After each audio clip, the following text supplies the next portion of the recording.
Welcome to Intimacy Evolution, the podcast that helps you enjoy deeper connection and more intimacy in your relationships. I'm Brianna Carey, relationship and intimacy coach, and together with my husband Mark, a licensed professional counselor, we're here to help couples create the relationships they crave. Relationships evolve over time, and that's okay. Let's talk about it.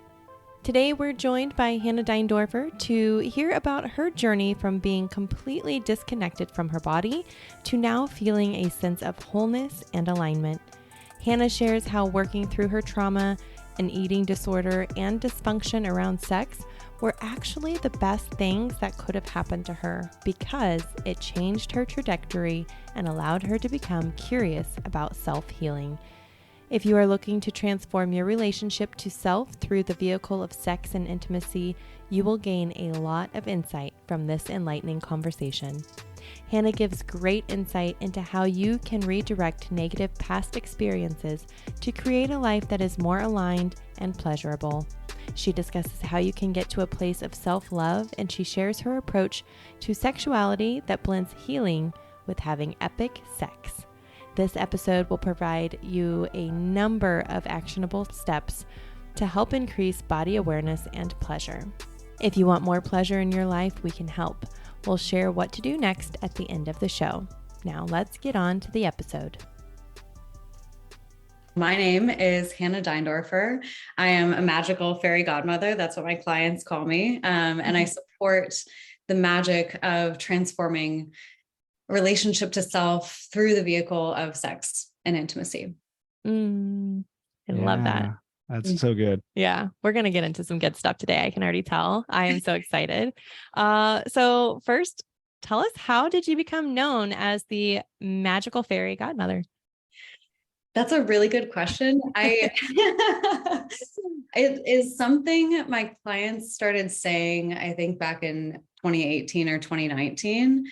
And I think it's because the way that I approach my work is a mixture of methods and structure and very masculine, do this, XYZ, and so much magic. So much of what I do is up to what wants to arise in the present moment. I work a lot with whatever is present for my client and transforming that in the moment. And I think I just have a really sweet approach too. Like my nature is also just friendly and sweet and bippity boppity boo. Like we're gonna let's talk about dildos. We love that description of yourself there, because we were just talking about like how that's how we perceive you. Experience you on social media or wherever. She's so sweet and approachable, but then following you, it's like, but she's got this playful edginess that kind of makes you go like, ooh, okay, I want a little taste of that. Like, how do I get into that too? So that is so much like right on.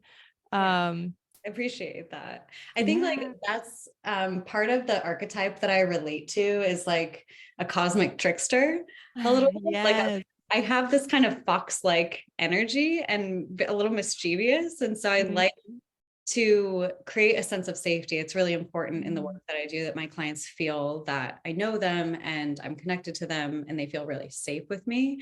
And when that space is open, I can insert these little playful commentaries and questions and inquiries that when their guard is down, wow, I didn't see that coming. I didn't think about it that way. And insert the sense of humor there that helps open up more. Yeah. Opening that vulnerability and challenge some perceptions and stuff. I love it. Yeah.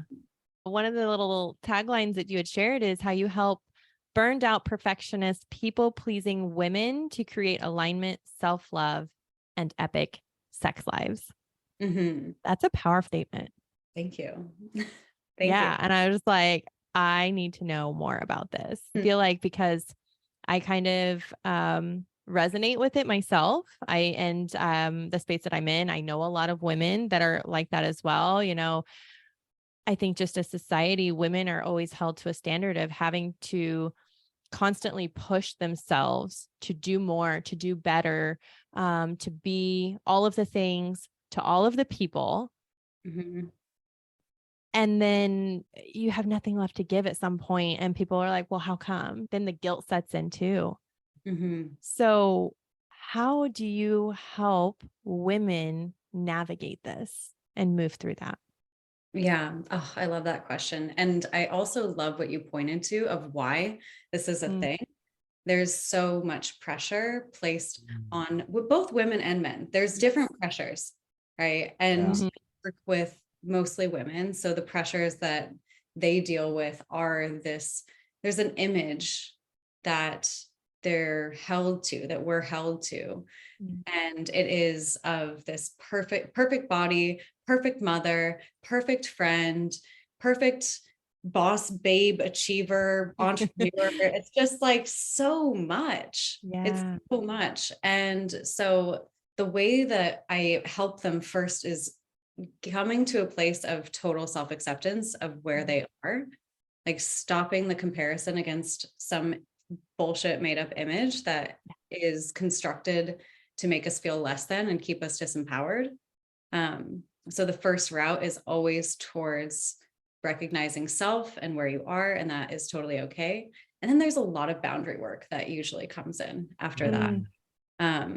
For most of these women, they're in a response in their body that is either a freeze response, where their bodies are like kind of shut down and frozen and locked up because they've had so much stimulus and pressure and overwhelm, or they're really dissociated and they're like frozen and dissociated. Because when you're dissociated, when you don't have feelings, it's a lot easier to get all that shit done. Oh yeah. Yep. Totally. When you don't think about how you feel and you are out of your body, you can do all of the things. And so there's like the self-acceptance piece, the boundary work, and then helping them learn how to inhabit their bodies again after vacating for so long. Yeah. Can you expand on that a little bit more? How do you help them tap into their body more after being disassociated for so long? Well, first they have to know that it's safe to enter their bodies. We, in addition to all of these other pressures and messages, we're taught that emotions are scary and they're too big to feel. And probably at some point along their journey, they had emotions that were too big for their body to feel. And they had other responsibilities and had to just push those emotions to the side. I can't deal with that right now. And so to imagine tapping back into that emotional space for a lot of these women feels absolutely terrifying. Yeah. They're like, if I start to go into those emotions, it's going to take over my whole life. And I'm going to be crazy. Oh, yeah. I'm going to be too much. Like, it's just so much tied up in that. So first is creating an environment in which they feel safe to enter that. So in the sessions that we do, it's making that space first and foremost. So making space with them so that they can feel that I can hold their emotions and I can hold space for them in that. And then after watching me do it and trusting me to explore some of those spaces, they're like, oh, actually my emotions aren't that scary. And I'm teaching them through modeling how they can hold their own emotions in that way too. Yeah. I started getting like emotional earlier when you were speaking about it, all of this, because I just felt very seen, and I just feel very like drawn in with you right now. And then in your reflection there, your explanation, I was reflecting that a lot of us don't learn how to handle or express emotions as kids. And with us having 2 young kids, like we experience this right now. We're modeling how to express yourself and things like that. And so it's like, it's really, really important work to be able to help adults navigate this, because if they do have relationships or children and things like that, then they're going to be able to model that for them and show up in a completely different way. And like you're holding the safety container for them, they're going to be able to then know that they can hold a container for others, their partner or kids. Absolutely. And I want to give even more, like, I want the people that are listening to this, like I'm going to speak directly to the listener. Like I want you to also have something tangible to walk away from this with. So you don't get left wondering, okay, well, how do I feel my feelings? Like, how does that even work? So wherever you are right now, just take a breath. And then just turn your attention inward. And then just start to scan your body. Just from the head down through the shoulders. Just noticing what's there. Just noticing any sensations that are present. Is there any part that wants some attention? And if there is a sensation that's right there, right under the surface, wanting attention, just bring your attention there. Just take a few moments right now. You can do that right now. Just turn that inward and breathe with that. Yeah. It's so simple. I know, but we're not taught to slow down. Like you said, we're taught to hustle and move and constantly go so we can tick off all of the boxes. And then we wonder why we have depression and anxiety, chronic pain and cancer and all of these. Right. Because they're just manifesting and just stuck in the body if we're not letting it move how it needs to. Those emotions get trapped and fester into other things. So yeah, and I love the word notice. I use that a lot with people, to notice, to become aware of something, to spend time with it instead of run away from it. Yeah. Like you were saying. Yeah. So, well, I'm curious. How did you get here? You get to this space?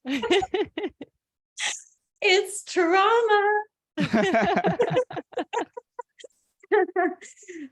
I joke about it because I do have a lighthearted frame on my past experiences now that I've processed most of it.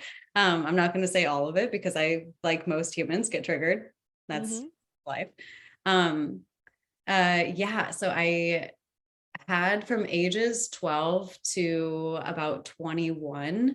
I just like ticked the box of like so many different traumas. It was like I was just them like they were medals. Like I had a father that was mentally ill and I became the parent for him. I was sexually abused. I was verbally and physically abused by my first boyfriend. I was molested. I developed an eating disorder, depression, anxiety, felt very alone. And then by the time I was 21, I tried to kill myself. So like, I say it casually in that way because I think it's important to be able to speak about these things in a way that is not like, oh, this is the most horrible thing that could ever happen, because all of those things actually were the best things that could have happened to me.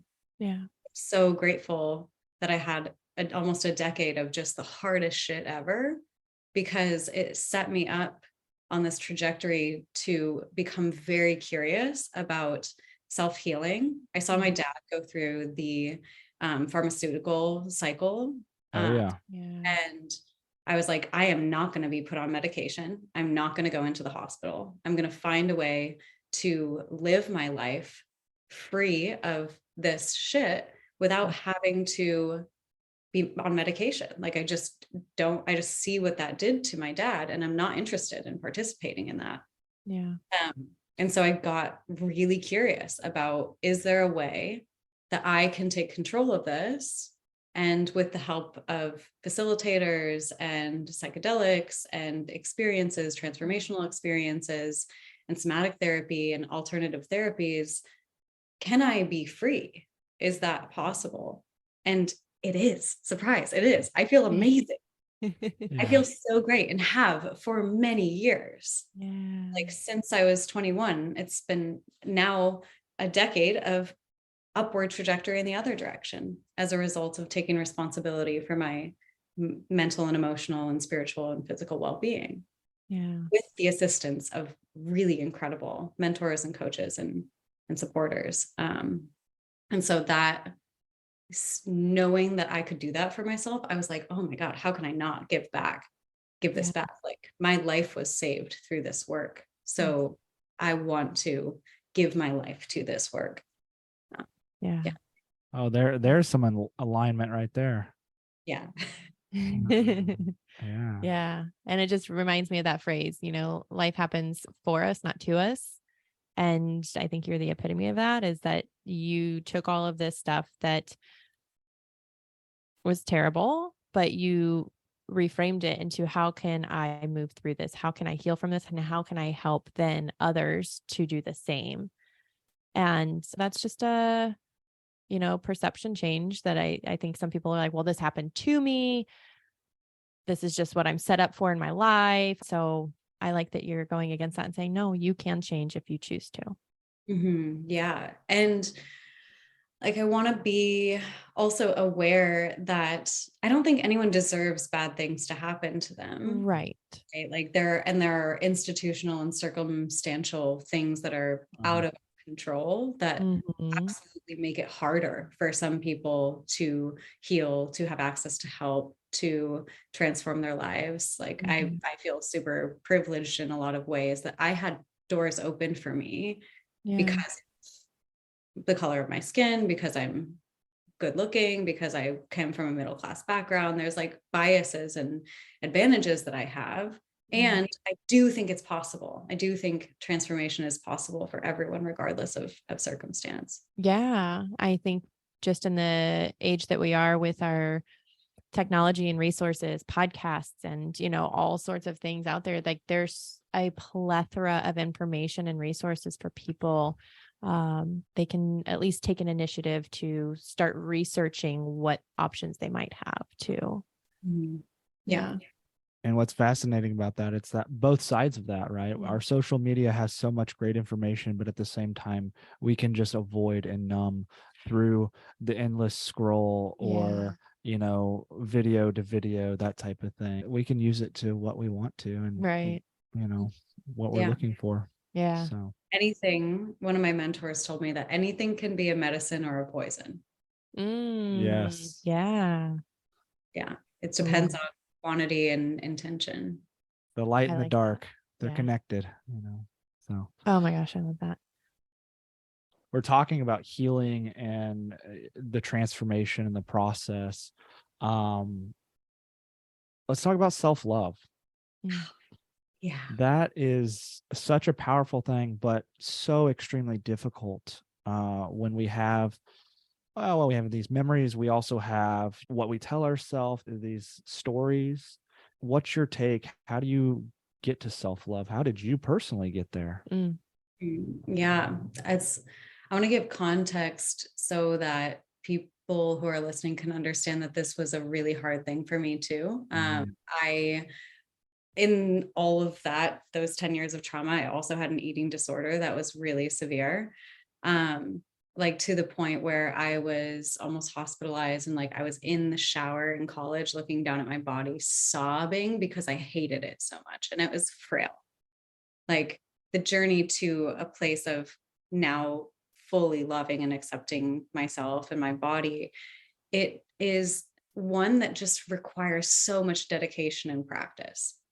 It's something that is not, oh, let me just think about this. Let me just think good thoughts and that I love myself and that will change it. It's not that. It's so many actions and looking for how can I take an action that would be in favor of my self-esteem, and doing that over and over and over and over.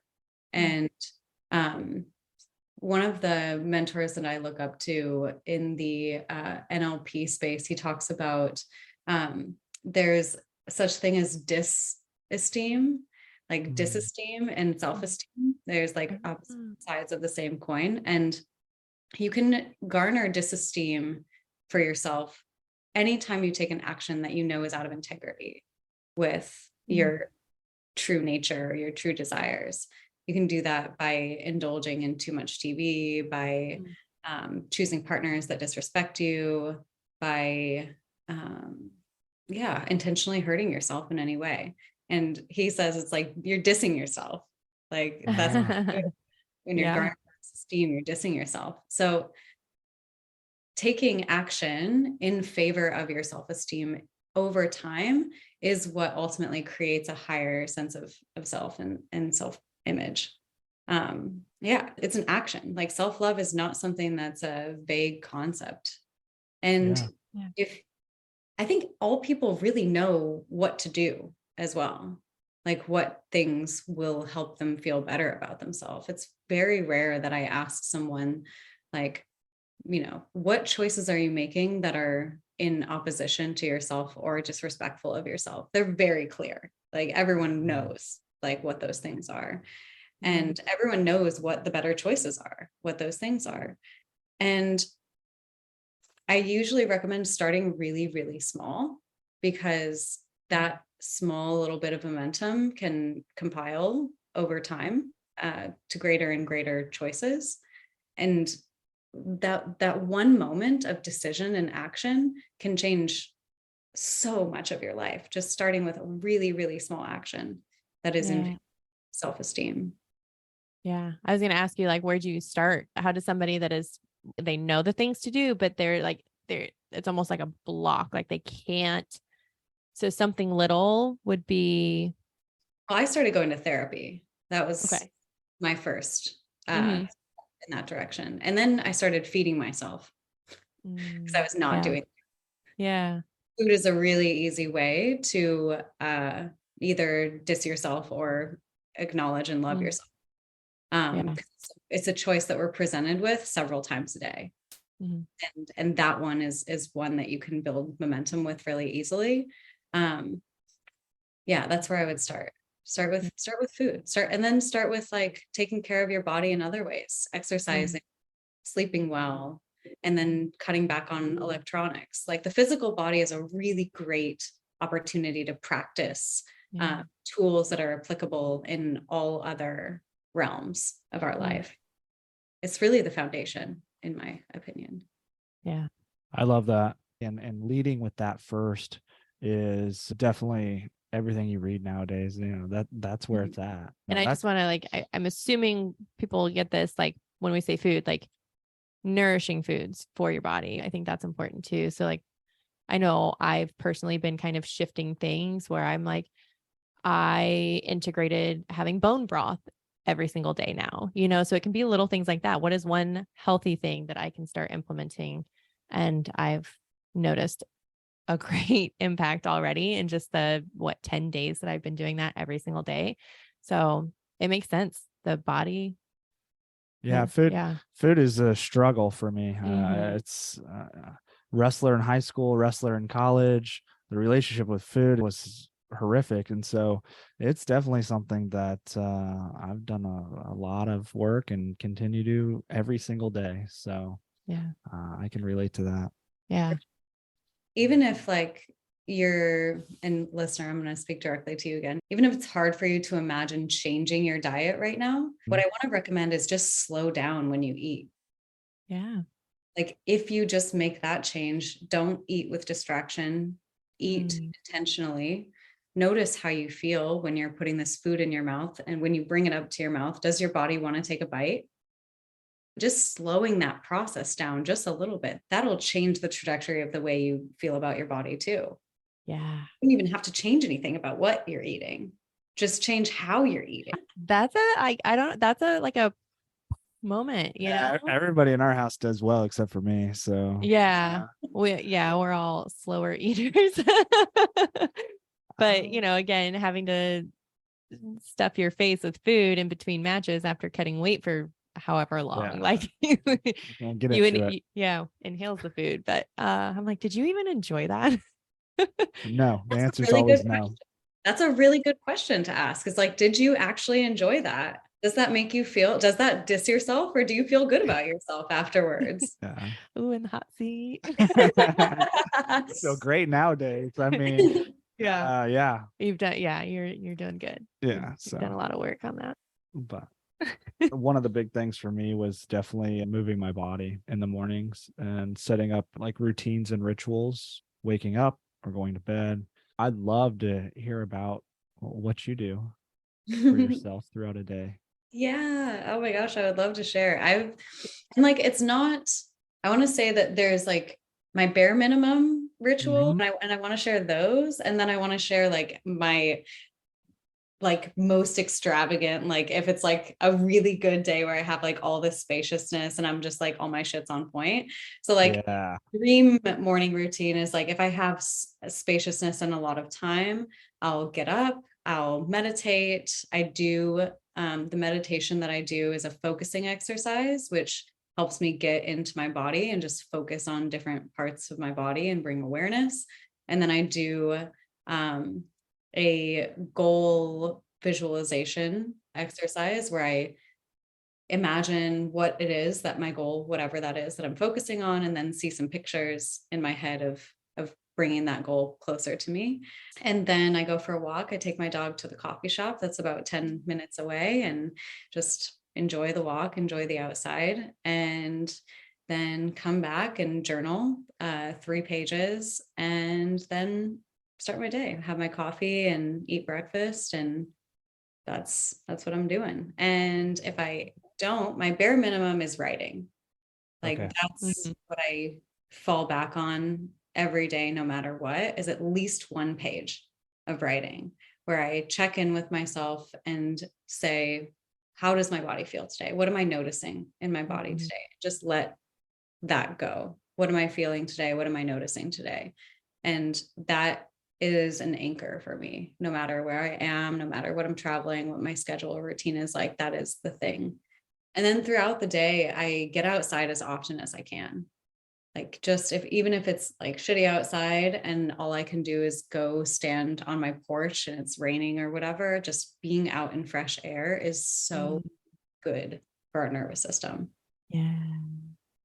That's one thing I'm personally working on more. Is getting really outside. It's looped in when you work from home. You're just like, yes.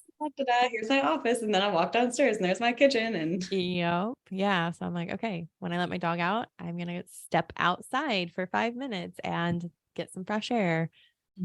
So that's one little tweak that I'm starting to make to my schedule. So. Yeah, I love it for you. Well, I think one thing that is a large topic and our listeners love to talk about it, and that's sex. Yeah. So let's dive into that. Let's go. What's really cool though, and I want to loop in, is that everything that we've talked about so far actually will support your sex life. Yes.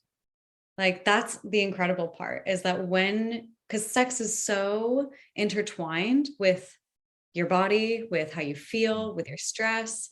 And so if you're doing the things that we just talked about, going outside, eating nourishing food, slowing down, that's going to support your sex life 100%. It's usually more pleasure.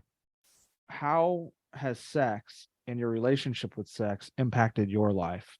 You know, I've heard you on other things. I've heard you talk about it, and you know, becoming whole and this stuff when you really dove in there. And so I want to hear that. Yeah. Oh, it has changed everything for me, really. So I mentioned that I started therapy. I started going on this self-discovery and healing journey, and I was focused a lot on the mind. Like there was a lot of literature and a lot of science about how impactful our thoughts are, how powerful our mind is. And so I spent a lot of time doing work, tinkering up in my head. And it took me until I started diving into my sexuality and realizing that I was still avoiding emotions. I was still avoiding being present in my body. I was still people pleasing in a lot of ways. That it illuminated how much more work I had to do. And it illuminated the path to healing, which is through the body.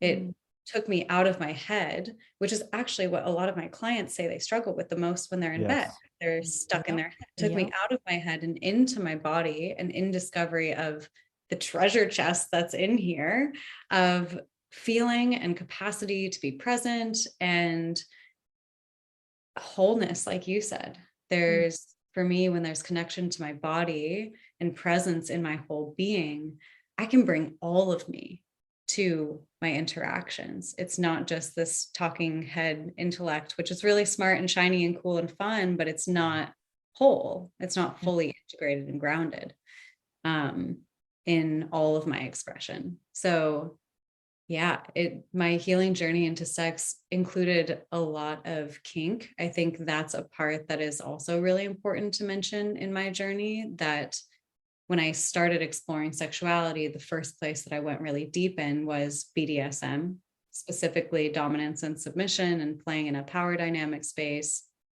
And also exploring what it would be like with one of my partners.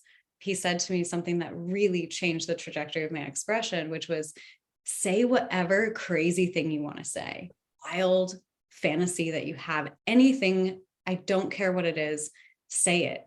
And it's accepted, it's allowed, it's invited here. The dirtier, the better, the weirder, the better. And it just brought out this ability to accept myself and my shadow and my darkness and the parts of me that wanted things that I thought were wrong and bad.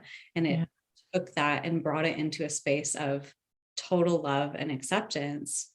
And that was so deeply healing for me. Even if some of those things, some of those fantasies never got played out, just being able to speak them aloud and someone to say, yeah, that's normal, that's okay. Yeah. So it's just the immediate reversal of any shame that's held around that. Yeah, the open expression and the acceptance, that's so beautiful. And it oftentimes it reduces the shame, but it also reduces the drive around some of that. When we talk about being kind of stuck on ideas or obsessing about sexual things. Yeah. When we bring it out to the light, it loses some of that power. Yeah.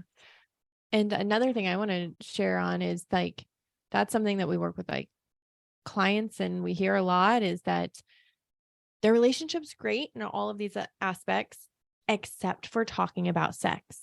Even though this is a person you've been with for many years, have had many sexual encounters with, but talking about sex is still I don't know how to bring this up to them. And so how do you start integrating some of this? How do you just start integrating the healing, the awareness, and, maybe you want to try some new things in the bedroom? Yeah. Well, okay. When someone says that to me first, when they say to me, oh, my relationship is so perfect, except for sex, I'm like, I don't buy that. Right. No. Not for 1 second, because sex is really just a microcosm. It's just one space that actually holds patterns that are existing outside in the relationship. But when you isolate it to sex, you can just kind of lock it up in there and not look at it. It's like, oh, it's not anything other than that. It's just a problem with sex, which, I don't think that that's a thing. I'm giving you snaps right now because I just love that you said that and brought that to light. So yeah, it's not true. But what's cool is if you do start focusing on sex, you're just going to unravel the other stuff. So if you focus on that area, you're going to start pulling threads that lead to growth in all the other aspects of your relationship and relationship to self. So if you want to go in the easy way, the first thing to do is just start having conversations about it. That's the first thing I recommend, is to get curious, and you can just ask these 2 questions of yourself and then share those with a partner and ask, what is currently happening in our sex life? Describe what's going on right now. Ooh, I like that. What is happening? What's not happening? And then what would I like to have happen? They're really 2 simple questions. Yeah. And when you bring those 2 questions to a conversation with your partner of, this is what I notice is happening right now. What do you notice is happening right now? You're going to find discrepancies. There's going to be 2 different perspectives, and both parties are going to have totally different narratives about what's going on. Yeah. There's a lot of healing and opportunity for understanding and connection there. And then if you bring the question, what would you like to have instead? And you see and understand and get to know actually what your partner wants to have in the bedroom, that's where collaboration can happen. You can start on a foundation of understanding of, oh, this is what their world is like. Oh, this is what they think about sex. Oh, this is what they want about sex. How can we creatively come together to make our dreams a reality? How can we make that sex life that we both imagine better even than what we both brought to the table? Yeah, I love that, because we talk about making our dreams come true outside of that. What are we going to do? What's our house? What's our car? Where do we want to go on trips? Yeah. What are our goals? All this other stuff. But how come we don't do the same in the bedroom? Mm-hmm. And, we could point to society and a number of other things, but at the end of the day, that's the same conversations around sex that we have elsewhere. Sex is one of the top 5 reasons why people get divorced. Yeah. So it's important. It kind of is important. It's up there with money and kids and careers, like those, if you're not talking about sex, the likelihood that that's going to become an issue that ends your relationship is pretty high. Yeah. And I just think that people don't really know what's possible there. I think, there may be societal reasons why we don't talk about sex and why that's shamed. But if we want that conversation to change, I think it's really important that people start to get examples of what's possible, to see that it can be more than just something that happens for procreation or something that you do because there's some kind of physical need that's there. There's opportunity for spiritual growth, for personal growth, for depth to happen in the relationship, for so much there, self-discovery. Yeah, it's amazing. And I think what you're in conversation with me here is about that there is more possible there, more available. Yeah. So much. What is a sex review? Is that kind of what you just tapped into, or is there more to it? So something I do with my partner at once a month is like a radar. It's like a review of our relationship. And part of what's included in that review is, how is our sex doing?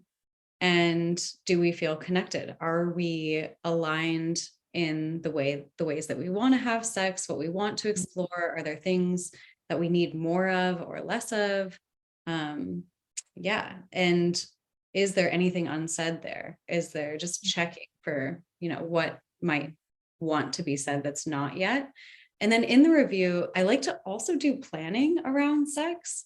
I think it's really important. Yeah, it's important to have, because I see in couples, there's these 2 types of sex that I recommend. There's maintenance sex, which is, the kind of sex you have at the end of the night, and you're just okay, we're both kind of horny and we want to have sex. It's good for our relationship. And we're just going to do the moves that we already know work. The go-tos. So we're going to do the go-tos. And that's great. It's like I said, it's maintenance. It's like going to the gym. You got to do that. And then the other kind of sex that I recommend people have is sexploration.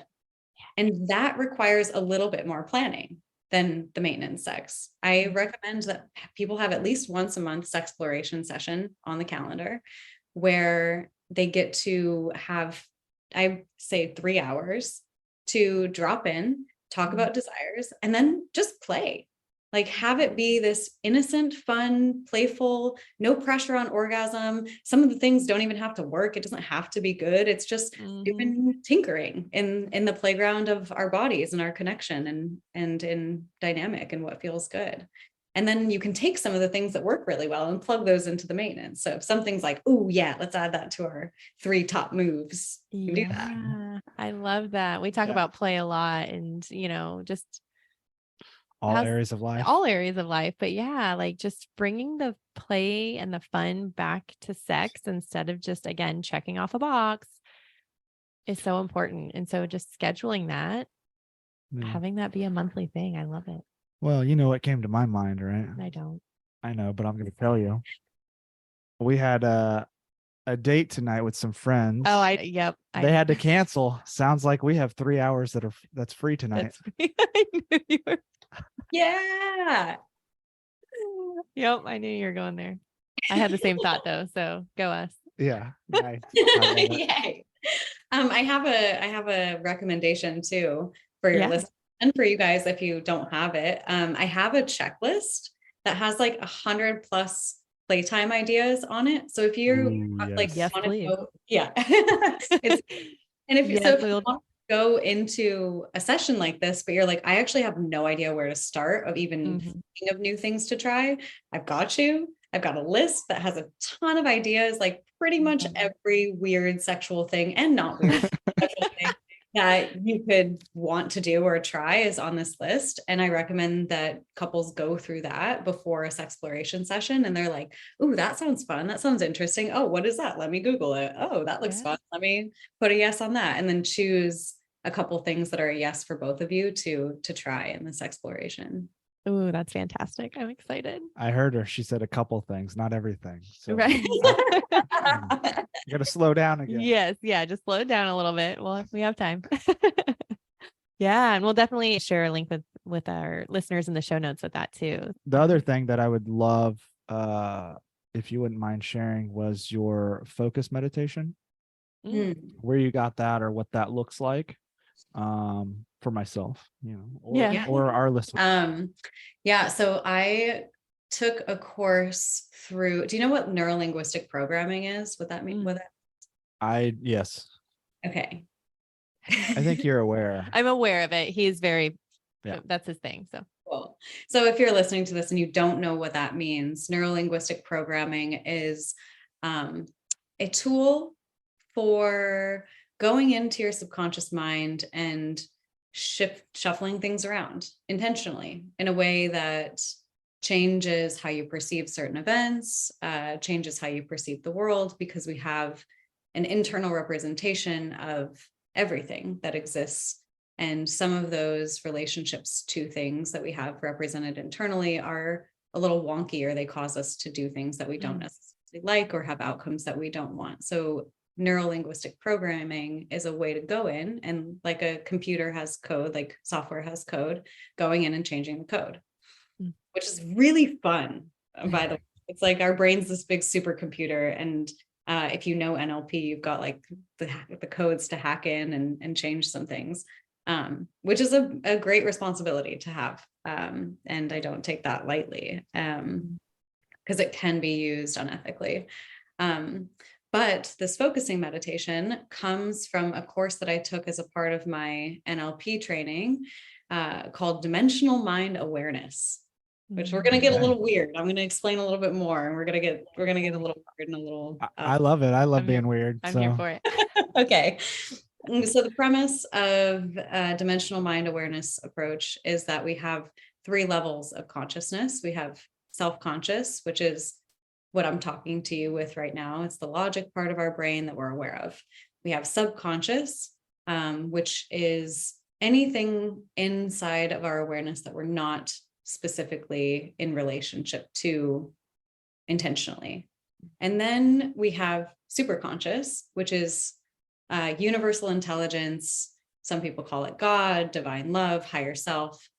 And this approach gets these 3 things into connection, into alignment, into rapport, so that your self-conscious mind can be directing the subconscious, giving it instructions on what to do, because the subconscious is ultimately, its job is to make our reality match the directions that we give it. So getting clear on the instructions, and then also getting connected to higher source, higher self, and being able to receive downloads and instructions and clear that out. So the focusing exercise is a way to gain rapport with the subconscious. Our subconscious is also deeply related to our body, our feelings, our senses. Yeah. And so in this focusing exercise, essentially what it is you focus your awareness on your hand, and you start with that and increase your focus, increase your awareness of your dominant hand until you start to feel a sensation in your hand, which you can do. You can start to build sensation with your conscious awareness in your direction. So the more and the longer you start to focus on your dominant hand, you begin to feel sensation there. And then you move your awareness to the top of your head, and then to your throat, and then to your belly, and then to your feet, and then back to your dominant hand, and keep growing that sensation and that energy. And it's just a way to, it continues similarly like that. You keep moving and directing your focus throughout your body, and building the energy. that's there. It's just a way to direct your attention and clarify that focus. Yeah. So, yeah. I'm here for it. And again, that's a great way to just get present and back in your body, bring body awareness. Thank you for listening to that. We love that. Things in psychology and all. Yeah. Cool. It's my jam. I thank you for going into such detail with that. If there's a link for it or a video or however that is, like, we would love that if you can share it. Is there anything else that is present for you that you would like to share or speak about? I just want to say thank you to y'all. Yeah. It was really lovely connecting with you and having this conversation and getting to share what's on my heart. And you asked great questions. So thank you for that. Yay. Thank you. Thank you for sharing everything. Like I said, you just have this fun playfulness about you, but it's very sweet and approachable. And I think it's easy to like take that information in with that kind of delivery. So that's just a very special quality to be able to have that, I think. So thank you. I also want to give space for you to tell the listeners where they can find you and everything else that you have going on. Yeah. Thank you for that. I hang out mostly on social media, Instagram and TikTok. And I recommend that you get a free download or join my email list, because there's censorship that happens those platforms that I am not in control of, and I don't have to hold back to my email list. So I'm on Instagram at Hannah Deindorfer. I'm on TikTok at I am Hannah the Red. And I love that. Yeah. I have red hair. If you're listening, you don't know that, but I am a redhead. Yeah. If you go to those places or to my website, you'll find what I'm up to. Yeah. Well, thank you, Hannah, so much for your time today, for answering our questions, for sharing your journey. And I hope this is not the last time that we speak with you. Thank you so much, Hannah. Thank you. If you are wanting to create deeper connection within your relationship and enjoy more pleasure while doing so, then make sure you grab our free 4-step guide to creating a weekly routine for reconnecting with your partner. The link is in the show notes. Thank you for listening to our episode, and we'll see you next week.